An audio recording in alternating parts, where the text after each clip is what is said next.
আমি তোমাকে বিয়ে করেছি, কিংবা বলতে পারো এই বিয়েতে রাজি হয়েছি তোমাকে স্ত্রী হিসেবে পাবার জন্য নয়, মাকে বাঁচিয়ে রাখার জন্য। মাকে দ্বিতীয় কোনো আঘাত দিতে চাইনি বলে। আমি তোমাকে চেয়েছি স্বামী হিসেবে পেতে, বছরের পর বছর ধরে স্বপ্ন দেখেছি। সরি, সে স্বপ্ন তোমার কোনোদিনই পূরণ হবে না। এই বাড়ি, এই ঘর, এই সংসার সবকিছু তোমার হতে পারে, কিন্তু আমি নই।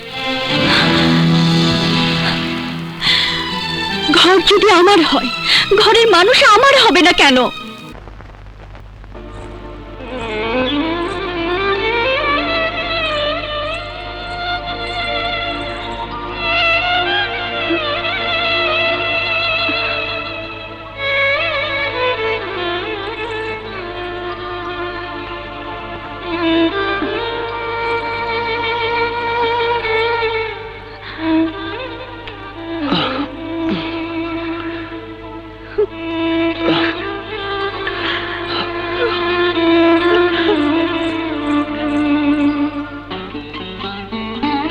তুমি রিয়ানের মনে দুঃখ দিতে মানা করেছিলে, আমি আজ পর্যন্ত দুঃখ দিইনি।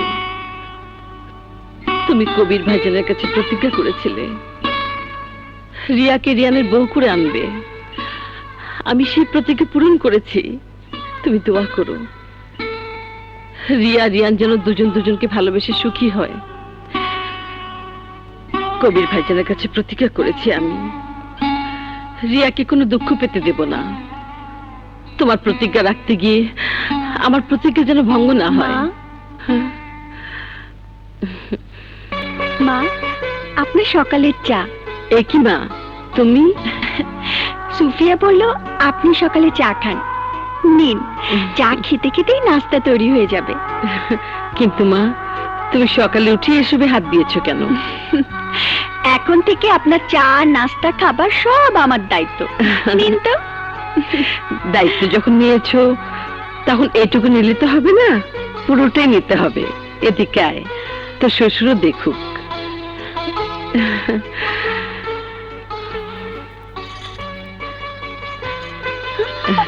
এ কি করছেন মা? এ কি করছেন? আপনি থাকতে আমাকে কেন? চুপ!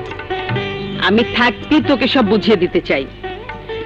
এতদিন এই ঘর সংসার আর রিয়ানকে সামলাবার ঝামেলায় নিয়মিত অফিসে যেতে পারিনি।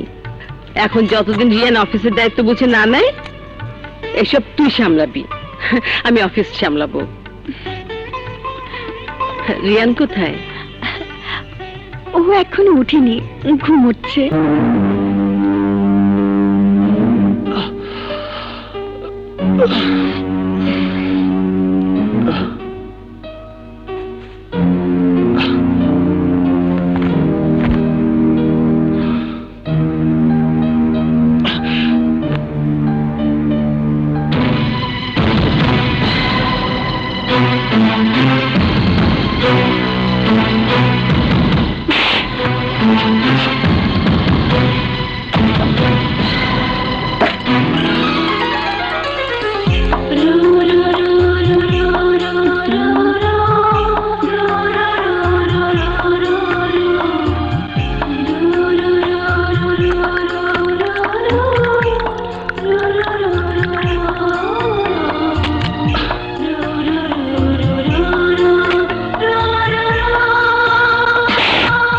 এবারের কাজের লোকেরা কি মরে গেছে? না, একজন বেড়েছে, সেটা আমি।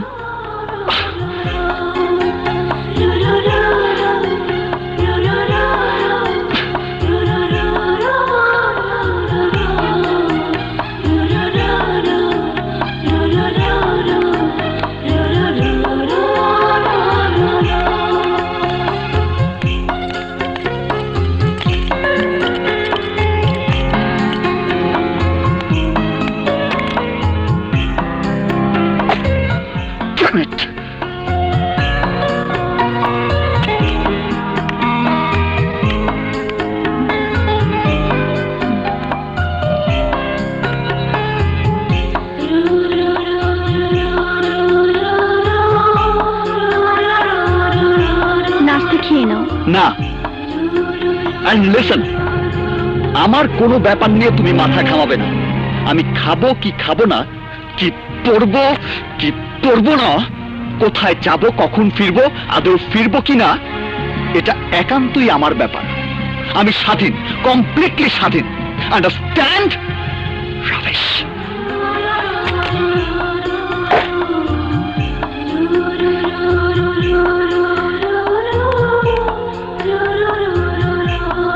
নাস্তা এভাবে ফিরিয়ে নিয়ে গেলে মা যখন দেখবেন তখন আমি মাকে কি জবাব দেব, শুধু সেটা বলে যাও। মাকে কিছুই বলতে হবে না। পাগল। শোনো, রান্না বান্না সব দায়িত্ব তোমার, কোনো কিছুর যেন অসুবিধা না হয়। আর মেহমানদের খাওয়া দাওয়ার ব্যাপারটা তোমরা বুঝে নাও। সব দেখবেন ম্যানেজার বাবু। রিয়ান, রিয়ান, দেখ সময় নেই, এই যে জরুরি কাজ আছে। ঠিক আছে বেগম সাহেব, ঠিক আছে।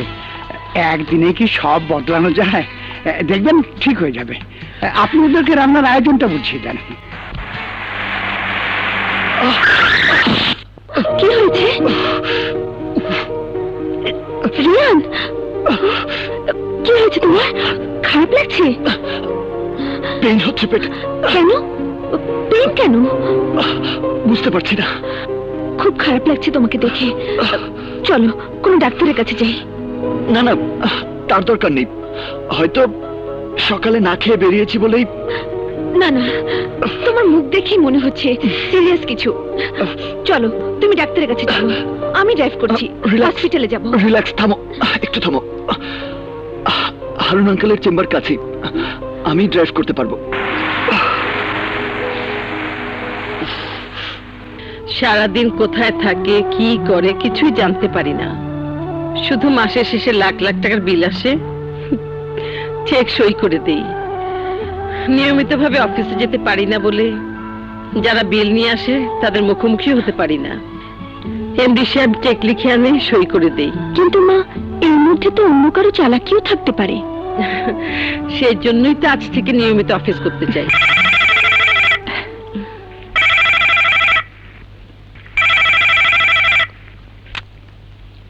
হ্যালো, আসসালামু আলাইকুম।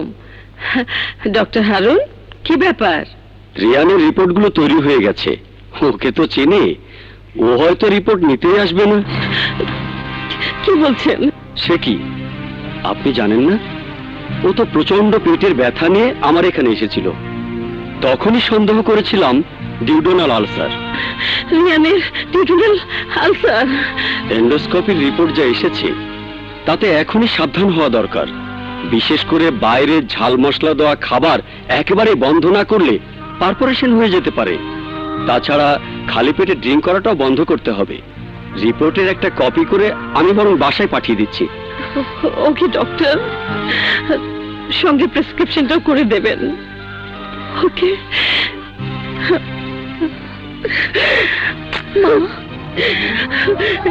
সারাদিন যে ঘরেই ফেরে না, তাকে ঘরের খাবার কি করে খাওয়াবি? কি বললেন ডাক্তার? বাইরে ঝাল মশলাওয়ালা খাবার খেতে থাকলে হয়তো পারফোরেশন হয়ে যাবে। এখন তো শুধু পেটে ব্যথা হচ্ছে, এরপর ব্লিডিং হবে, খেতে পারবে না কিছুই। উহ, কত দুশ্চিন্তা, আর কত দুশ্চিন্তা করা যায় বলতো মা?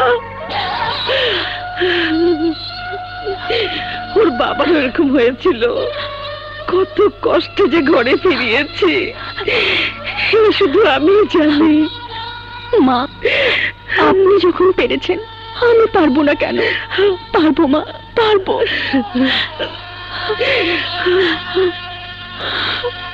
রাস্তা বড় ছোট, ধীরে ধীরে হাঁট। রাস্তা বড়ই ছোট। কি চাই? বিছানায় কি চাই? ভয় নেই, বিছানার ভাগ নিতে আসেনি। ঘর আমার হলেও ঘরের মানুষ যে আমার নয় সে তো জানি। ঘরের মানুষ আমার নয়, তাই ঘরের বিছানার দাবিও ছেড়ে দিয়ে আমি তো নিচে বিছানা করে শুই। Good, very very good. যাও, যেখানে খুশি সেখানে গিয়ে শুয়ে পড়ো। যাও যাও যাও। যাব, ওষুধগুলো খেয়ে নাও। ঔষধ? হ্যাঁ, আলসারের ওষুধ। হোয়াট? ডাক্তার হারুন তোমার রিপোর্ট আর প্রেসক্রিপশন পাঠিয়ে দিয়েছেন। Damn it. মা ওষুধ আনিয়ে রেখেছেন, আমাকে বলেছেন খাইয়ে দিতে। ফেলে দাও, throw it out, throw it out. না, ওষুধ তোমাকে খেতেই হবে। How dare you argue with me? কোনো আর্গু করছি না। সব অধিকার থাকা সত্ত্বেও কিছুই তো আমি চাইনি, তাই বলে আমার সদবা থাকার অধিকার তুমি কেড়ে নিতে পারো না। নাও, ওষুধগুলো খেয়ে নাও। Get out, get out. ভালো করে শুনে রাখো, লিসন। আমাকে নিয়ে মাথা ঘামানোর মতো উপযুক্ত মানুষ আমার আছে, and she is my love.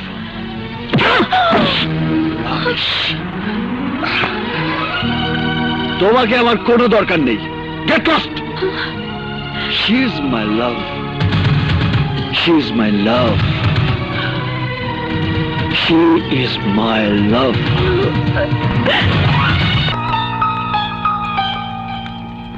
কি ব্যাপার মা?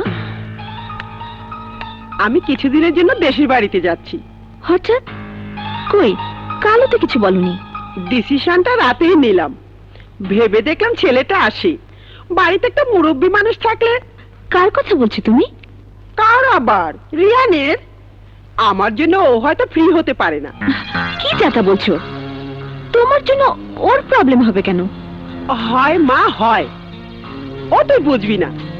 শোন, এই সুযোগে তুই রিয়ানকে ভালোভাবে বেঁধে ফেলবি, যেন কোনো দিন ফসকে যেতে না পারে। ছি মা, এসব নিয়ে কথা বলতেও আমার ঘৃণা হচ্ছে। তুমি আমার মা না হলে, ছি।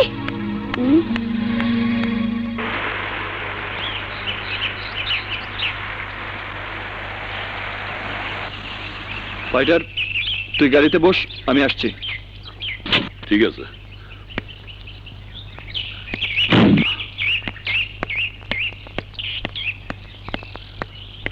আমার তো থাকতেই হইবে, কি আর করমু? কিছু কইতেও পারি না, সইতেও পারি না।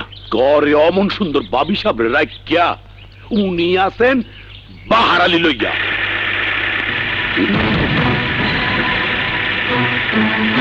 হায় হায়, এটা তো বাসার গাড়ি। আরে, ইস রে, কি এর মধ্যে পড়লাম? হ্যাঁ, কোনটারে থামাইয়া এটা আইয়ে পড়ছে।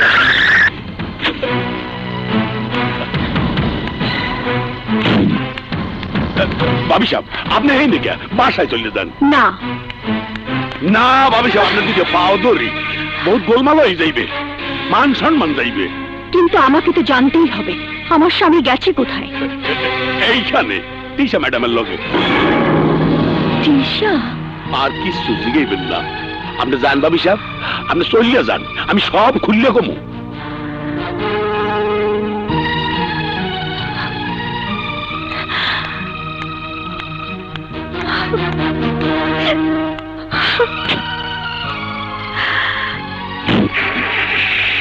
এইটাই হইলে নেমক খাওনের যন্ত্রণা।